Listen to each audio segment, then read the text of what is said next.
Bonjour, je suis Janessa Sabourin, une élève en 12e année en Mer Bleue. Maintenant que l'été arrive, nous avons tous hâte d'aller jouer dehors, d'aller se baigner, d'aller à vélo, mais surtout de planter de nouveaux jardins. Ça vous intéresse? Venez, je vais vous montrer. Tout d'abord, pour faire votre propre jardin à la maison, vous aurez besoin des graines. Vous pouvez choisir parmi une variété de fruits et de légumes. Vous aurez aussi besoin de la terre, de l'eau et du soleil. C'est tout. Ensuite, vous aurez besoin de choisir le format de votre jardin. Moi, j'ai des gros bacs en bois que j'ai fabriqués moi-même et que j'ai remplis de terre. Mais c'est aussi possible d'utiliser des bacs en plastique réutilisables, comme celui-ci ou celui-là.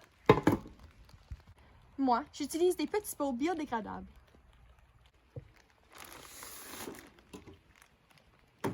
Commençons.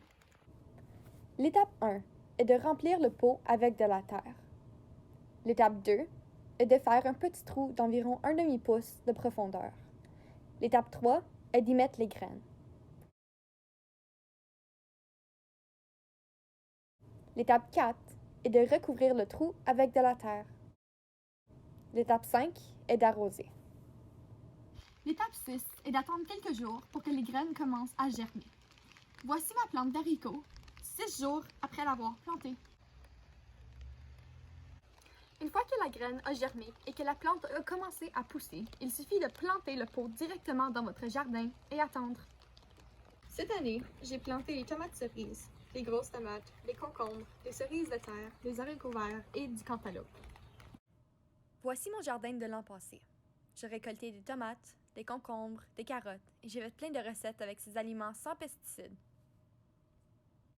Saviez-vous qu'il est prouvé que jardiner permet de réduire l'anxiété et le stress, d'améliorer l'humeur et d'augmenter l'estime de soi?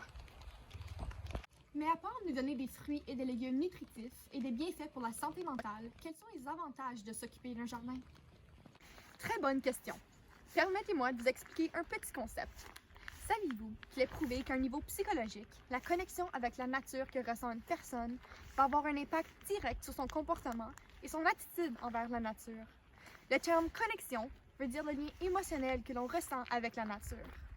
Les experts ont conclu que plus l'individu se sent connecté avec la nature, plus il est susceptible de prendre soin de l'environnement. Et donc, si une personne se considère opposée ou supérieure à la nature, elle ne ressentira donc pas de responsabilité morale de la protéger. Aujourd'hui, plus que jamais, les gens sont de plus en plus séparés de la nature en raison de la technologie, des appareils électroniques, de l'urbanisation et plus encore.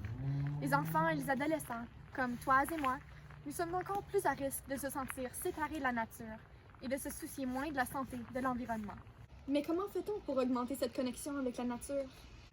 Eh bien, comment est-ce que tu augmentes la connexion que tu as avec tes amis et ta famille? C'est en passant du temps avec eux.